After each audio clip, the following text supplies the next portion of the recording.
So Climate Asia is a social enterprise. It's a newly initiative by Earthen, and it's dedicated to strengthening the climate ecosystem in Asia through the capacity building of organizations, focusing on human resources, organizational development, and thought leadership. As you know, that climate change is going to cause a massive change in the fundamental functioning of several industries. Climate Asia is a new initiative bridging that gap by working with direct and indirect climate actors and organizations from across the spectrum in various sectors. We try to do this, as we have shared, through strategic HR OD support, a digital platform to address dissemination related to climate funding, events and news, and thought leadership in the form of convenings, conferences, panel discussions, and dialogue building. Through climate, we are launching this Conversation of Change series, which is a video interview series centered around one of the most pertinent crises of our times, which is climate change. And Conversation of Change attempts to synthesize perspectives around climate action, skills, talent, and journey of various climate leaders and their role in the climate ecosystem. So to start with, Deepak, I'll just give a quick introduction about you for our larger audience. Mr. Deepak Krishnan is the Associate Director of WRI India's Energy Program and leads work on clean energy initiatives, renewable energy and energy efficiency for different consumer categories, that is clean energy transitions and water energy nexus. Deepak has worked on projects spanning transmission, mining, generation, distribution, and regulatory domain. Prior to this, he worked with the energy consulting practices of PricewaterhouseCoopers and Deloitte. He is a certified engineer risk professional. He is an electrical engineering graduate and holds a master's degree in electric power systems. Welcome again, Deepak, to the Conversation of Change from Climate Asia. Thank you for having me. Just to start with, could you describe the work at the World Resource Institute and what your role as an associate director of the energy program looks like? Sure. So, as you and some of our listeners would know, World Resources Institute is a global not-for-profit, and we work across with leaders in government, civil society, and businesses to ensure that human well-being, economic growth, and preservation of nature all go hand in hand. And I am in the energy program at the India offices of WRI. We have a global network of offices, and we function in what is known as a sisterhood model, wherein there is no headquarters and subsidiary kind of relationship, and all offices are, they have their own, equality in terms of functioning. And of course, there is a reporting structure, but broadly, there is no subsidiary kind of structure over here. And as an associate director for the program, I work closely with the program director in multiple aspects, the developing and implementing our strategy, hiring, mentoring of colleagues, building and maintaining a relationship with both internal and external colleagues, project management, donor reporting, and all that. Of course, I, in particular, also lead our clean energy work, where we work with different consumer categories, ranging from agriculture to industrial, to help them scale their energy efficiency and renewable energy interventions. Thank you, Deepak, for sharing about World Resource Institute as well as your role in that. You have more than 17 plus years of experience, and how would you describe your career journey into this space? And what are your key learnings from this journey? Okay, so I ended up in consulting. I'll start from the beginning of the career because that sets the stage for my move into WRI as well. I did my master's, and at that time I never even heard about energy consulting or not for profits, research organizations like WRI. My goal was very simple, develop these world-class products in power electronics. But then as I continued my research during the master's and exposure during my time there, I came to know about these energy consulting practices, and PwC was on campus to interview for that practice. So that's how I ended up there. Just to start, I started off with let's give it a try for a year and a half, and that's how I ended up there. But I ended up spending 8 years in the consulting space, both at PwC and Deloitte, and subsequently then moved to WRI. Now, both these worlds are poles apart. but the grounding that I received in the consulting world through my mentors and friends there has actually played a great role as a foundation in the career at WRI also.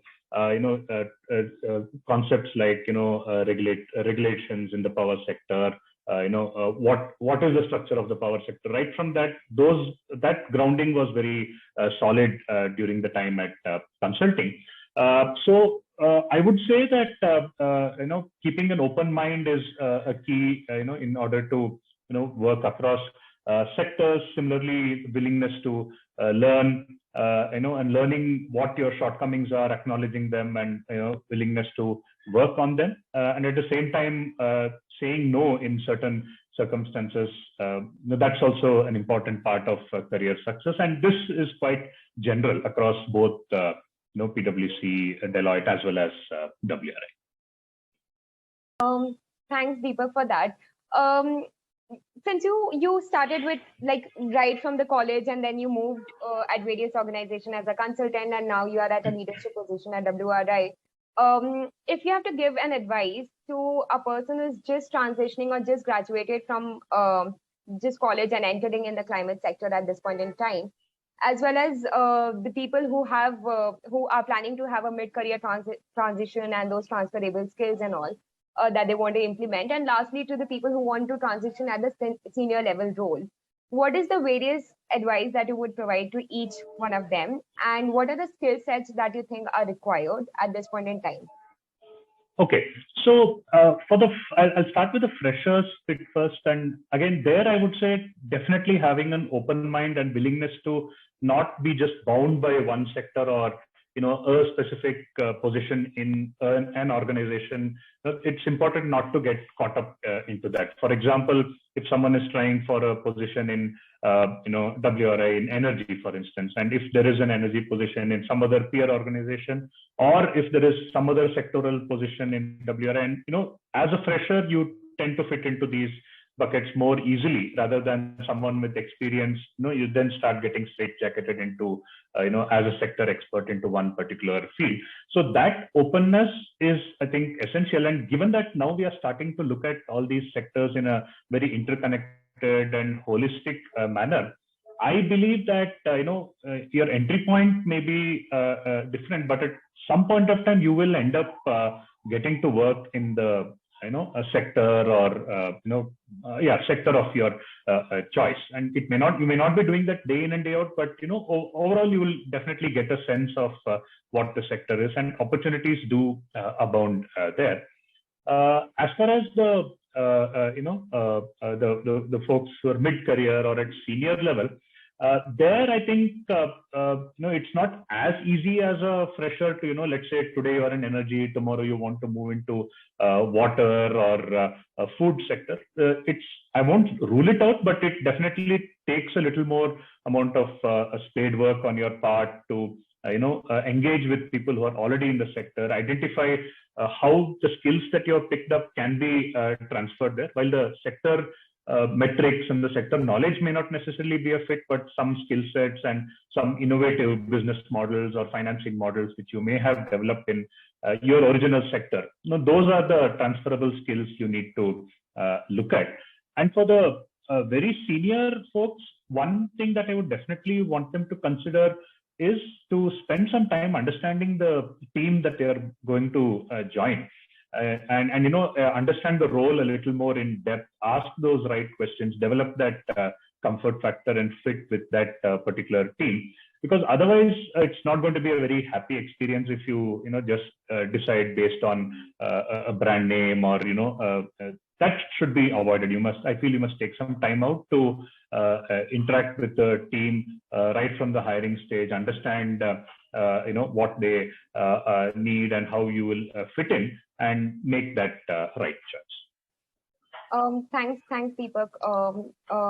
Just wanted to know, what are the various challenges faced by climate organizations in attracting and retaining talent? Like, this question is more towards now the demand side. How do you think, what are the challenges you face mostly towards retention as well as attracting? Right.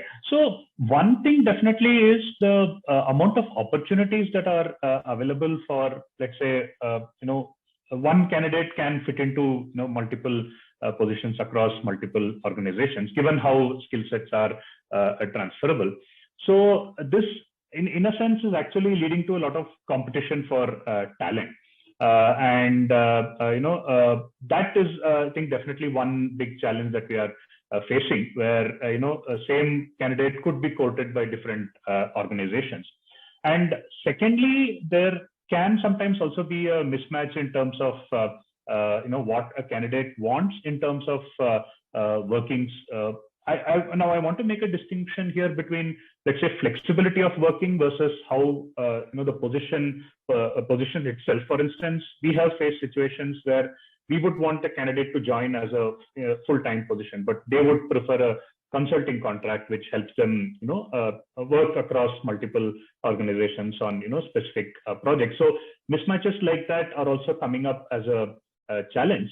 And while the third point is not a significant problem, at least at the early stages, maybe with 1 to 5 year experience, as you start moving into the 10+ year experience segment, sometimes matching salaries that are offered by private sector companies, or if someone wants to make a switch from an international organization into NGO setup, that mismatch sometimes can be difficult to bridge. Of course, organizations like WRA do try to bridge that gap, because we believe that talent has to be fairly remunerated, but at the same time, considering issues of pay parity and ensuring that there is harmony across the pay scale at a particular level within an organization. So those, I would say, are top 3 challenges that we are facing.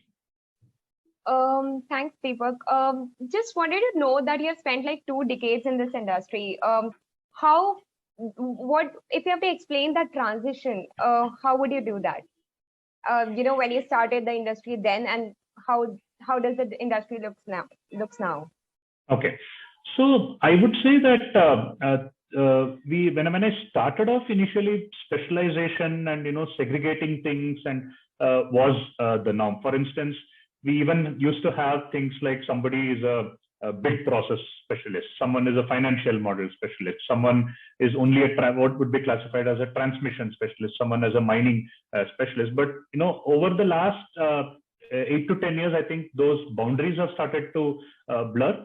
And not only are you expected to know most of the stuff within your sector, you're also at the interface of other sectors, like, for example, things like water energy nexus, water energy food nexus. So you're also expected to understand what are the challenges across sectors which are there. So I think that kind of more broader, holistic understanding, is definitely something which is expected of anyone at any level to continue progressing further, and also conversations around diversity, equity, and inclusion, which were very peripheral in the early parts of the career, have started to become front and center. And right now, people are it's not just because of legal obligations or some regulatory obligations that people are thinking about it, but people are actually seeing the merits of having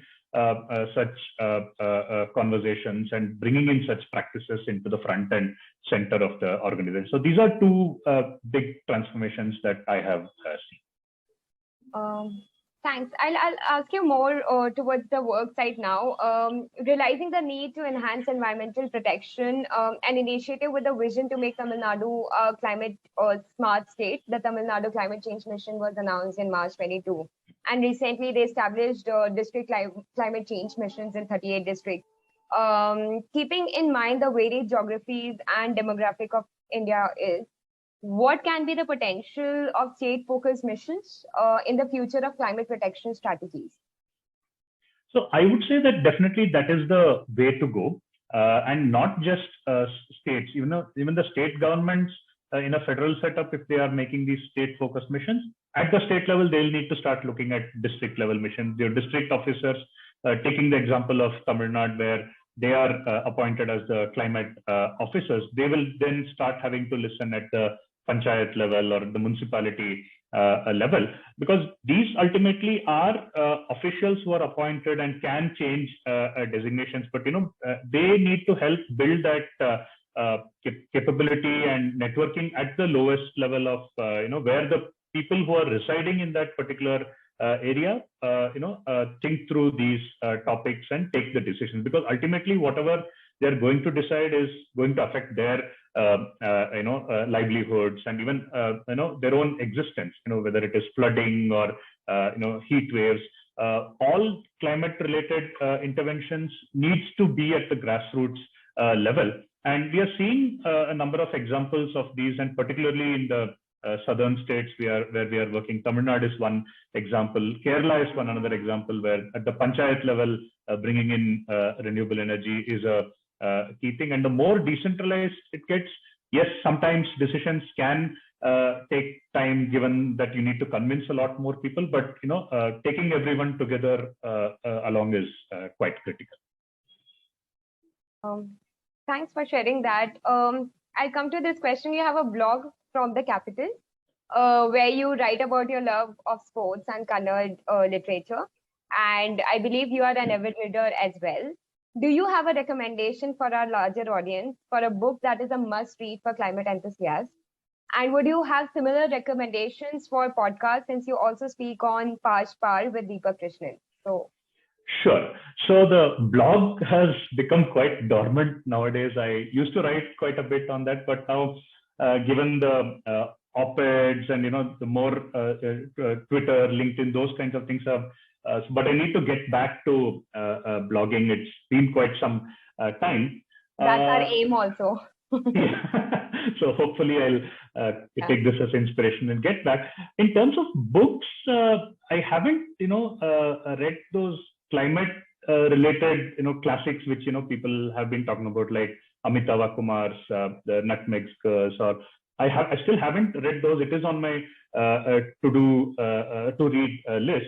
And I don't know if this particular choice which came to mind as you asked this question, it's a Kannada book called Karvalo by an author called Purnachandra Tejasvi. It doesn't deal with climate change per se, but it goes on to talk about biodiversity in the Western Ghats, importance of understanding the local knowledge, humility to understand that just having a university education and that doesn't make you superior to the local folks, and of course issues around agriculture and how they have played a role in clearing of forest. So I thought that so far in what I have read, it would come closest to the climate field as such. But I do need to read those other books that I mentioned earlier. In terms of podcasts, a shameless plug alert, we launched our own podcast a couple of days back. It's called Energy Pod, and hopefully we'll continue to update episodes on that. But even in podcasts, my choices are a little eclectic. I listen a lot to The Seen and Unseen by Amit Verma, wherein he has covered climate change in a couple of episodes. And I also listen to a Kannada podcast called Taleharte, where again there is a variety of topics which are discussed. But here, in particularly with respect to a climate-related podcast, the World Bank had released a series of 6 or 7 episodes podcast called Kalavasta, focused only on Kerala, especially in light of the devastating floods which took place 2 to 3 years ago, and how the resilience elements could be built in. So definitely, yes, that is a must listen. It's very well produced. Narration is really seamless and makes you feel that you are there in Kerala at the sites that they are talking about. Thanks for that. I'll also ask a TEDx talk by Olivier Lazard on the blind spots of the green energy transition stated that corruption, institutional and socio-economic fragility, climate disruptions and environmental plundering all acting as a backdrop to a competition to gain access to the minerals that we need in order to decarbonize. Can this be implying that decarbonization is a steep road to follow? Yes, definitely. So if you take away the fact that at the site of production of energy, there is no carbon dioxide or there is no other polluting gases that are released, at the end of the day, renewable energy projects and other decarbonization efforts are, in essence, an infrastructure project. They still are linked to our current growth model, which relies on higher GDP, which means higher usage of materials. And instead of drilling for oil and gas, we are actually drilling now for other, materials. So it's important that that there is now a sort of pressure on this industry to do the right thing. Because it's easy to go down the same path and say that finally I'm not producing greenhouse gases, but are you really a clean technology if you leave vast tracts of mined area, felled forests, or displaced communities? If you're going to repeat the same things all over again, then it's certainly not a sunrise sector or a clean technology that way. So I feel the road is steep, but doing the right thing was never easy. And many folks in the industry have actually started to realize that they are coming together either through voluntary efforts to see what kind of common standards they can develop. So we are running one such initiative called the Responsible Energy Initiative.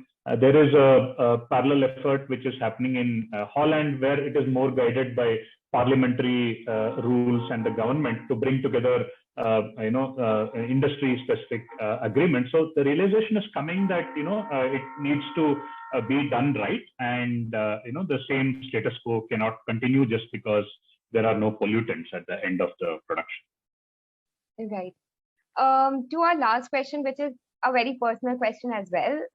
You play violin in the Carnatic team, as well as interested in soccer, tennis, hiking, and reading. How have you managed to achieve a work-life balance and while pursuing a career? And also, has climate served as a muse for your choices in everyday life?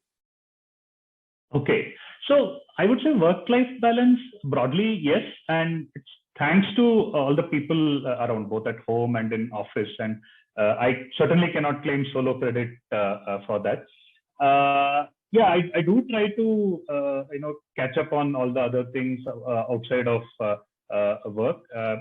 Gets difficult sometimes, but you have to try your best. And I think one important thing that has worked for me is that I'm a little flexible as far as what work-life balance exactly means. So I have debates with some of my colleagues and friends who say that no, 9 to 5, strict 9 to 5, 5 days a week, and after that you don't even look at your phone or laptop is work-life balance. Fine, that is one perspective, but my perspective is more of some days will be light. I might be chilling out even at 10 or 11 in the morning, whereas in some other days it might stretch a little bit more. And as I tell my colleagues that having this kind of strict definition for work-life balance is like having a zero COVID policy which China has, where it's really impossible to try and fix it down to a T. So that way, some amount of flexibility has definitely helped. And yeah, broadly, I'm happy with how things are balanced out. With respect to your second question, I wouldn't say that climate has been a muse in the kind of everyday aspects, because as I think back, a lot of these things like reusing clothes, or at the end of the term pulling out all the unused pages from your notebooks, getting it bound, and that becomes your rough book for the next year. Those were practices which were followed from the childhood, but now that the climate, my own knowledge of after reading and interacting with people, now I'm able to see how habits are linked to that. For example, reduction in purchases, and therefore you avoid waste, and whatever waste you produce, how can you try and recycle? So I think that making that linkage has started, but lots of the habits have been ingrained from childhood, and I haven't gone about it looking at climate as a muse, I would say. Well, that was the last of our questions. Thank you so much, Deepak, for your time to join us, and it was a lovely conversation with you. Thank you. I'm sure our audience might also enjoy this when they hear it. And thank you again for your time. My pleasure. Thank you for inviting me.